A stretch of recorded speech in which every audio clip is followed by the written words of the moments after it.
dan saya kita harus minta, Tuhan, biarlah wajah-Mu Kau hadapkan kepada hamba. Berarti hamba adalah kekasih-Mu. Kalau bayi dicintai oleh ibunya. Saudara, itu sebab Anda dan saya kita harus mohon kepada Tuhan. Sesuai dengan apa yang akan kita baca berikut 1 Petrus 3 ayat yang ke-12. 1, 2. Sebab mata Tuhan tertuju kepada orang-orang benar dan telinganya kepada permohonan mereka yang minta tolong. Tetapi wajah Tuhan menentang orang-orang yang berbuat jahat. Amin. Saudara, hidup cuma sekali. Ada yang hidup 2 kali di sini? Ya, mesti ngapusi. Ya, hidup cuma 1 kali. Katakan, hidup cuma sekali. Saya harus menyenangkan Tuhan. Udah, itu aja. Perkara saya bodoh, kurang pendidikan, kurang modal. Saya tidak bisa makan enak. Saya tidak punya pakaian yang bagus. Saya tidak mempunyai alat transportasi, alat komunikasi. Saya tidak mempunyai semua fasilitas. Umpamanya saya begitu miskin. Saya begitu mentok nasib saya. Kalau saya hidup benar, gak lama, saudara. Katakan tidak lama. Hidup benar membuat semua yang positif cepat terjadi. Beri tepuk tangan bagi dia. Haleluya. Tetapi bagian kedua ayat ini cilaka banget. Tetapi wajah Tuhan menentang. Bukan wajahnya dihadapkan kepada kita. Lalu kita mendapatkan kasih karunia damai sejahtera. Seperti bilangan 6, 25, 26 kepada para nasir Allah. Saudara, tidak. Ini beda. Kenapa? Karena saya berbuat jahat. Maka Tuhan wajahnya menentang. Saya tidak bisa membayangkan. Kayak apa? Saya dimusuhi orang kaya aja cilaka saya. Saya dimusuhi orang pangkat aja habis saya. Saya dimusuhi orang yang jahat dan nekat. Saudara, habis saya. Loh, apalagi kalau sampai Tuhan yang musuhi saya. Wow.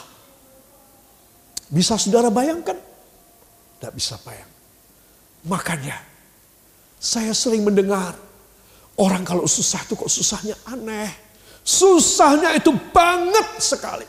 Saudara juga kadang-kadang melihat famili saudara, tetangga saudara, kolega saudara, atau mendengar orang yang sudah tidak kenal.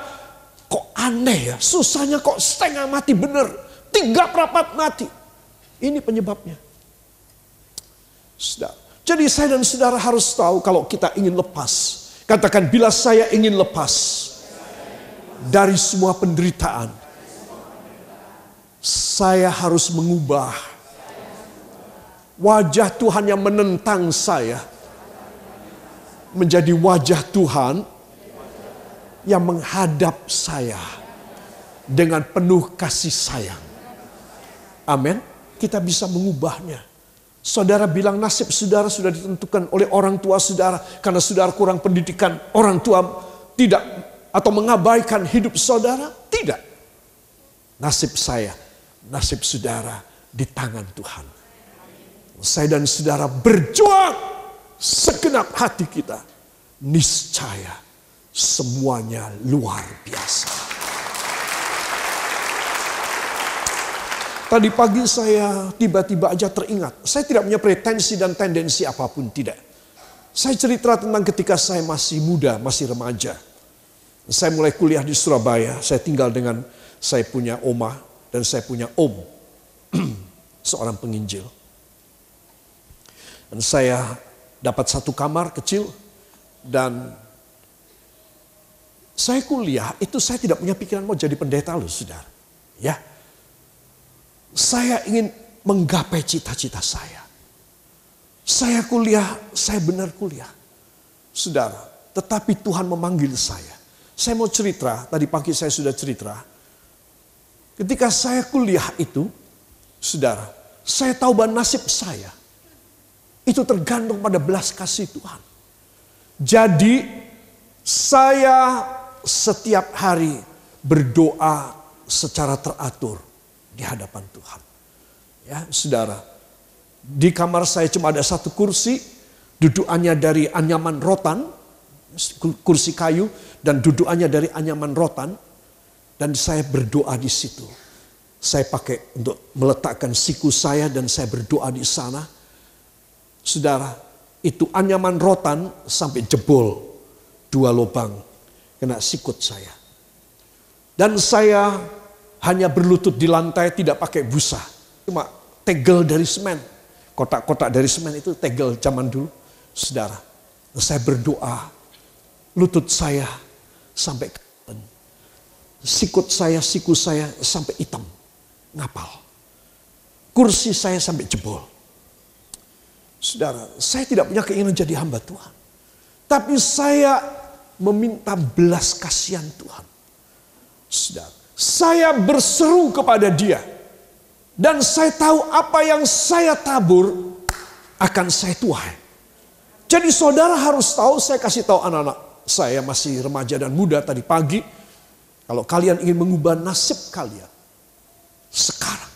Jangan telat. Kalau engkau sudah kawin, sudah setengah telat. Kalau engkau belum kawin, ini saatnya. Engkau bisa mengubah nasibmu. Datang dengan senap hati kepada Bapamu di sorga. Maka Dia akan mengubah semua nasib jelek menjadi mulia. Yang percaya, beri tepuk tangan bagi Dia. Haleluya. Sebab mata Tuhan tertuju kepada orang-orang benar. Dan telinganya kepada permohonan mereka minta tolong. Masih ingat tadi pagi saya katakan, ternyata bagi orang benar dia boleh minta tolong. Boleh apa tidak? Boleh. Dan Tuhan kasih telinganya. Tuhan perhatiin banget. Ya saudara, Dia bukan macam pejabat yang baik. Aspirasi dan inspirasi Anda kami tampung. Ya, nanti pada waktunya kami akan memberitahu. Ternyata nggak ada apa-apa. Oh Tuhan, tidak. Doa Anda, air mata Anda ditampung di dalam kirbatnya Tuhan. Saudara, itu penting sekali. Terus orang benar, katakan orang-orang benar boleh memohon dan Tuhan memperhatikan doanya dan memberi pertolongan. Saudara, tetapi tadi pagi saya bilang ada orang-orang benar yang tidak minta tolong. Wow, sombong banget. Tidak. Kalau dia sombong, dia bukan orang benar, dia orang berdosa. Saudara, orang benar tapi dia tidak meminta apapun. Apa sebab? Ada 2 sebab. Ayo, siapa yang tahu? Penyebab pertama apa? Iya, Ibu Erni mendapat hadiah besok masuk surga. Satu, lekat dengan Tuhan. Contohnya seperti siapa? Daud. Kedua, apa?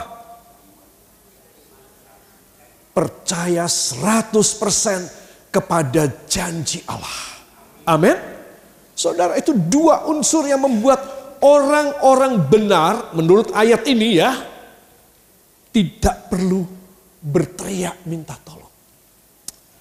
Karena dia begitu lekat dengan Tuhan, dia begitu total kepercayaannya, imannya kepada firman.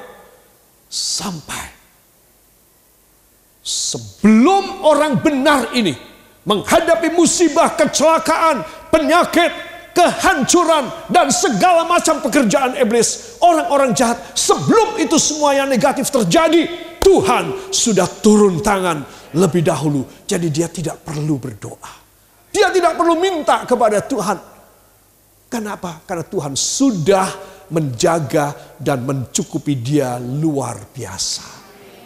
Ayo masuk pada satu standar yang lebih tinggi, lebih dalam dari sekedar menjadi orang benar yang doanya dikabulkan. Hebat sekali bila Anda dan bila saya, kita tidak berteriak minta tolong. Tetapi Tuhan tahu kebutuhan kita dan segera memberi kepada kita. engkau akan heran. Itulah arti dan makna dari 1 Korintus 2 ayat yang ke-9. Bahwa engkau nggak tahu apa-apa. Dan tiba-tiba engkau menerima dari Bapa. Apakah saudara tidak kepingin? Itu sebab di atas ini bagus, cuma di bawah ini kurang bagus. Sangat jelek. Tetapi wajah Tuhan menentang orang-orang yang berbuat jahat. Itu sebab anak-anak Tuhan, angkat tangan saudara. Terima kasih Bapa, engkau mengajari hamba di sisa umur hidup ini menjadi orang benar. Supaya hamba bila minta tolong, engkau mendengar dan menjawab.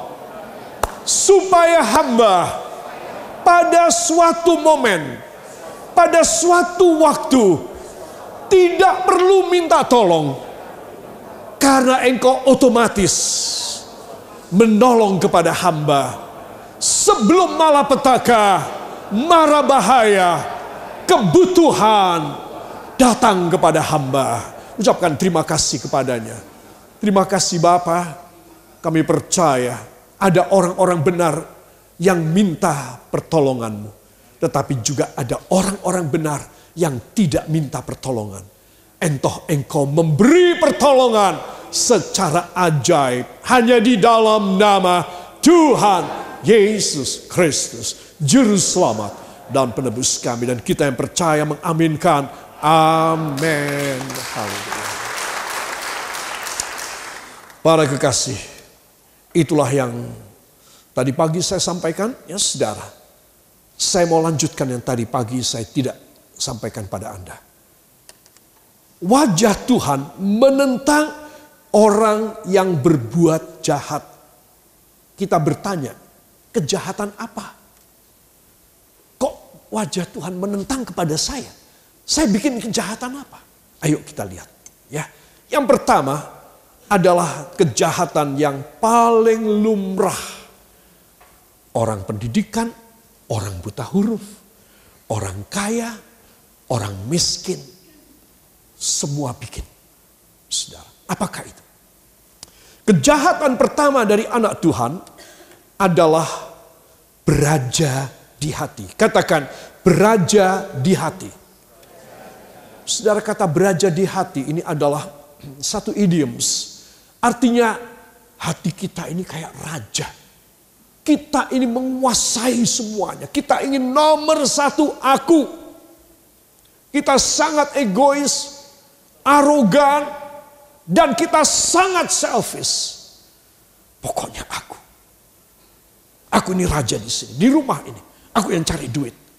Saudara, di kantor ini walaupun ada atasanku, tapi aku yang harus paling nekat. Beraja di hati. Saudara, 1 Samuel 12 ayat 16 sampai 18 memberitahu kepada kita bahwa kita perlu Roh Kudus dalam hidup kita. Ingat, orang yang beraja di hati, wajah Tuhan menentang dia. Bukan wajah Tuhan menghadap dia dengan senyuman, dengan wajah yang penuh dengan empati, wajah yang penuh dengan cinta, wajah yang penuh dengan damai sejahtera. Tidak. Tapi wajah yang menentang sama saya, menentang sama orang ini. Itu sebab para kekasih kita akan segera membaca dalam 1 Samuel pasal yang ke-12 ayat yang ke-16 sampai 18. Saudara, bila kita membaca judul, ya, tema dari pasal 12 dituliskan Samuel minta diri dari bangsa itu. Artinya apa? Kata minta diri, pamit. Samuel pamit. Mau kemana? Mau meninggal. Mau kemana?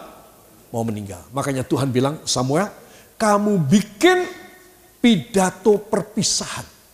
Karena setelah kamu pidato perpisahan, aku akan angkat kamu. Kamu akan mati. Dan kamu akan masuk di dalam kematian.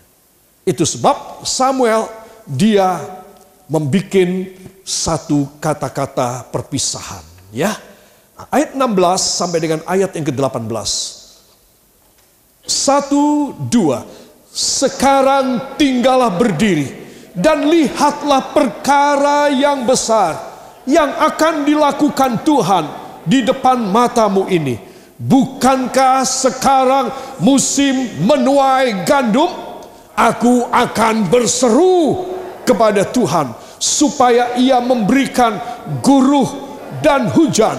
Lihatlah dan sadarlah bahwa besar kejahatan yang telah kamu lakukan itu di mata Tuhan dengan meminta raja bagimu. Lalu berserulah Samuel kepada Tuhan, dan Tuhan memberikan pada hari itu guruh dan hujan, sehingga sangat takutlah seluruh bangsa itu kepada Tuhan dan kepada Samuel. Amin. Terima kasih, silakan duduk. Apa sih yang terjadi? Kalau kita perpisahan, wajarnya ya, lazimnya, orang kalau berpisah, maka pidatonya, kata-kata sambutannya yang baik, yang enak didengar, ya, yang ya pokoknya agak mengharukan sedikit, supaya sedikit-sedikit juga ada air mata yang menetes. Ya. Siapa tahu kita mendapatkan kenang-kenangan, ya, berlian sebesar 35 karat. Maksud saya karatan. Para kekasih, Samuel ini enggak repot orang ini. Dia malah menyerang kepada bangsa Israel dalam pidato perpisahannya. Bahkan dalam pidato perpisahan pun dia mendatangkan guruh dan hujan. Katakan guruh dan hujan. Sehingga musim panen, sudah mau panen ini, hancur panenannya. Coba, ini orang mau pisahan kok kayak begini gimana ini? Ya. Pidato perpisahan diisi dengan ancaman mendatangkan hukuman dari sorga. Wah, kenapa sih? Pada pidato perpisahannya Samuel kembali mengulik dan mengangkat materi bahwa bangsa ini bangsa yang tidak bisa dicintai oleh Tuhan.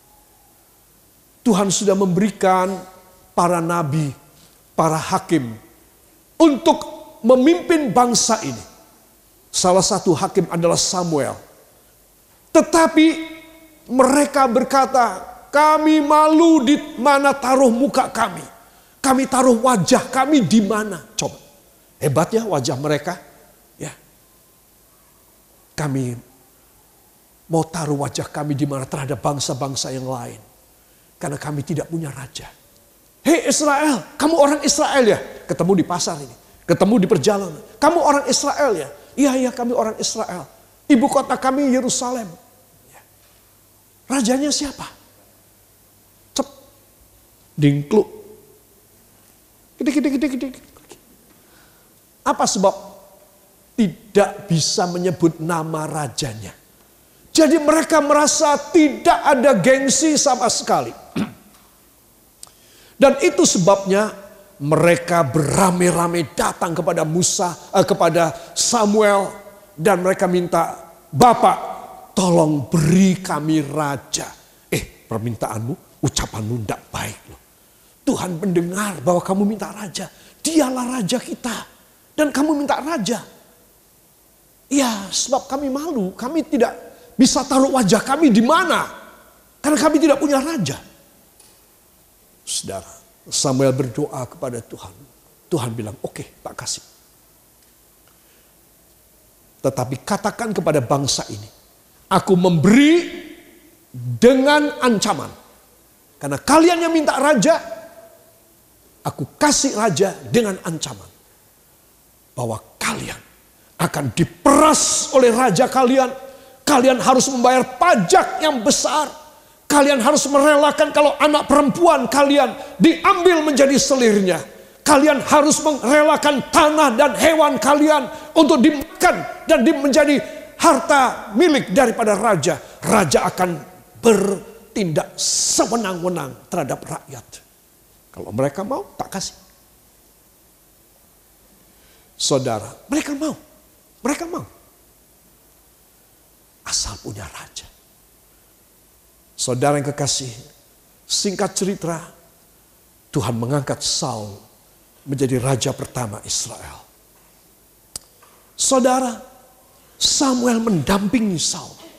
Supaya Saul takut sama Tuhan. Supaya Saul selalu dekat dengan Allah. Sayang, di awal pemerintahannya Saul memang wow. Bukan cuma 2 jempol, 4 jempol sama kaki. Ya. Nah, tetapi kemudian apa yang terjadi?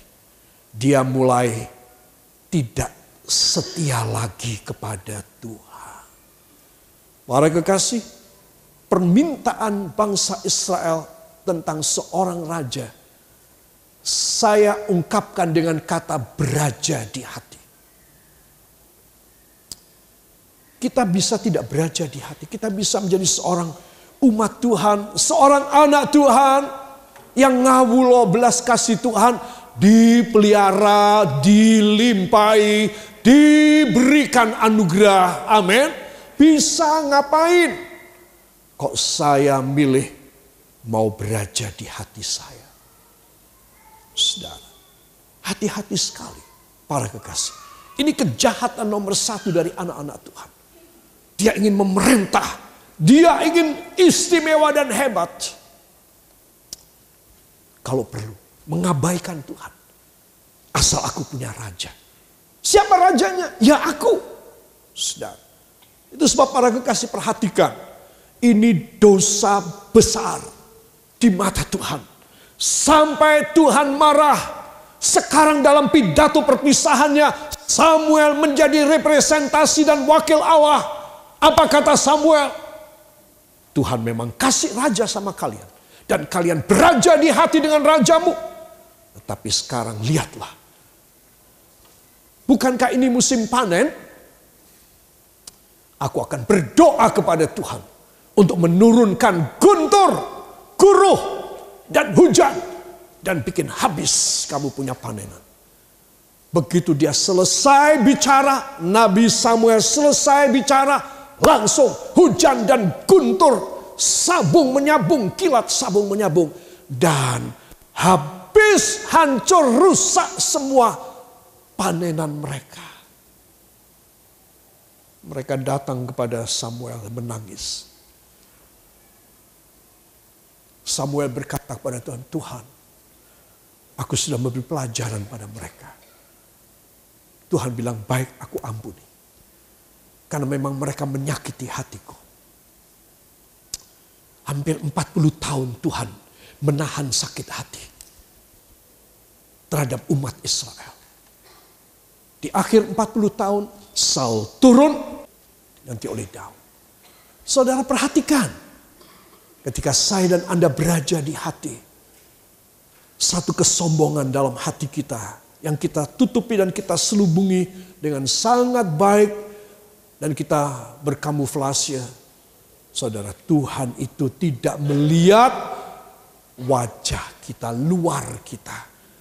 Dia melihat hati kita. Ini repotnya saya. Tuhan melihat hati saya. Repot banget. Mau lari kemana saya? Tuhan lihat hati sudah. Repot banget. Sangat bahaya.